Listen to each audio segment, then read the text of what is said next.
Seconde épître de Paul aux Corinthiens, chapitre 1er. Paul, apôtre de Jésus-Christ par la volonté de Dieu, et le frère Timothée, à l'Église de Dieu qui est à Corinthe, et à tous les saints qui sont dans l'Achaïe. Que la grâce et la paix vous soient données de la part de Dieu notre Père et du Seigneur Jésus-Christ. Béni soit Dieu, le Père de notre Seigneur Jésus-Christ, le Père des miséricordes et le Dieu de toute consolation, qui nous console dans toutes nos afflictions, afin que, par la consolation dont nous sommes l'objet de la part de Dieu, nous puissions consoler ceux qui se trouvent dans quelques afflictions. Car de même que les souffrances de Christ abondent en nous, de même notre consolation abonde par Christ.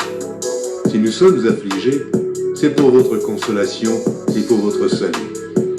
Si nous sommes consolés, c'est pour votre consolation, qui se réalise par la patience à supporter les mêmes souffrances que nous endurons. Et notre espérance à votre égard est ferme, parce que nous savons que, si vous avez part aux souffrances, vous avez part aussi à la consolation.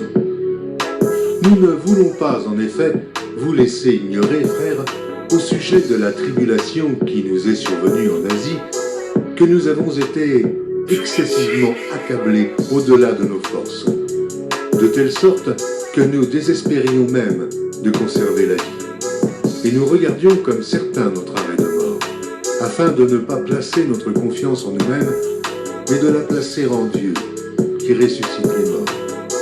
C'est lui qui nous a délivrés et qui nous délivrera d'une telle mort. Lui de qui nous espérons qu'il nous délivrera encore, vous-mêmes aussi, nous assistant de vos prières, afin que la grâce obtenue pour nous par plusieurs soit pour plusieurs une occasion de rendre grâce à notre sujet.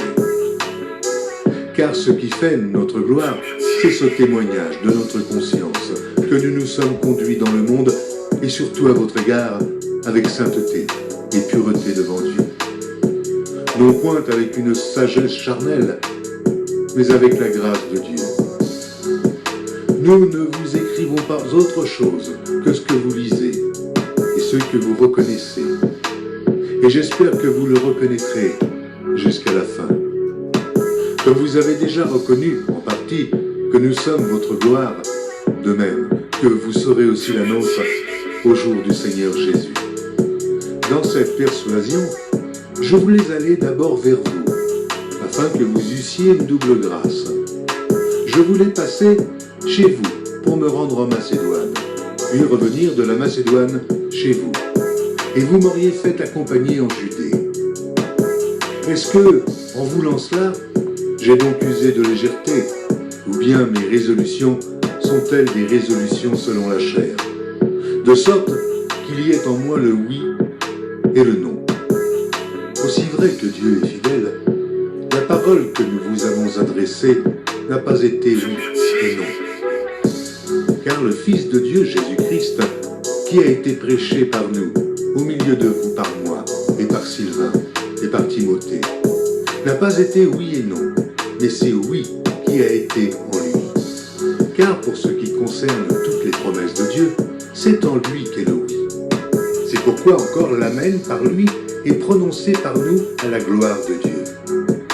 En celui qui nous a fait mis avec vous en Christ et qui nous a oints, c'est Dieu, lequel nous a aussi marqués d'un sceau et a mis dans nos cœurs les arts de l'esprit. Or, je prends Dieu à témoin sur mon âme, que c'est pour vous épargner que je ne suis plus allé à Corinthe. Non pas que nous dominions sur votre foi, mais nous contribuons à votre joie.